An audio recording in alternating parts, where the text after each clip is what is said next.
കപ്പിനും ചുണ്ടിനുമിടയിൽ 100 mark നഷ്ടപ്പെട്ട ഒരു പ്രകടനത്തിനാണ് top singer season 5 വേദി ഇന്ന് സാക്ഷ്യം വഹിച്ചത്. അനുഗ്രഹീത ഗായിക വാണി ജയറാമിന്റെ ശൈലികളും എക്സ്പ്രഷനുകളും ഒപ്പിയെടുത്ത് പാടിയ മാസ്മരിക പ്രകടനം എഴുന്നേറ്റ് നിന്ന് കൈയടിച്ചുകൊണ്ടാണ് വിധികർത്താക്കൾ വരവേറ്റത്. ഭൂരിഭാഗം ഭാഗങ്ങളിലും വാണിയമ്മയുടെ ശൈലികളും എക്സ്പ്രഷനുകളും അതേപോലെ ഒപ്പിയെടുത്ത് പാടിയെന്നാണ് മുതിർന്ന വിധികർത്താവായ MG ശ്രീകുമാർ അഭിപ്രായപ്പെട്ടത്.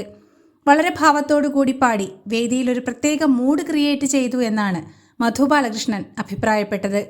ആഷാഢമാസം ആത്മാവിൽ മോഹം എന്ന മലയാളികൾ നെഞ്ചിലേറ്റി ആസ്വദിച്ച നിത്യഹരിത ഗാനത്തിന്റെ മാസ്മരിക ആലാപനത്തിലൂടെ നിധി പ്രമോദാണ് വിധികർത്താക്കളെ എല്ലാവരെയും എഴുന്നേറ്റ് നിർത്തി കൈയടിപ്പിച്ചത്.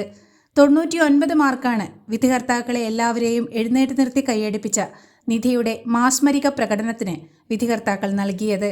കേവലം ഒരു മാർക്കിനാണ് മുഴുവൻ മാർക്കായ 100-ൽ 100 നിധിക്കുട്ടിക്ക് നഷ്ടമായത്.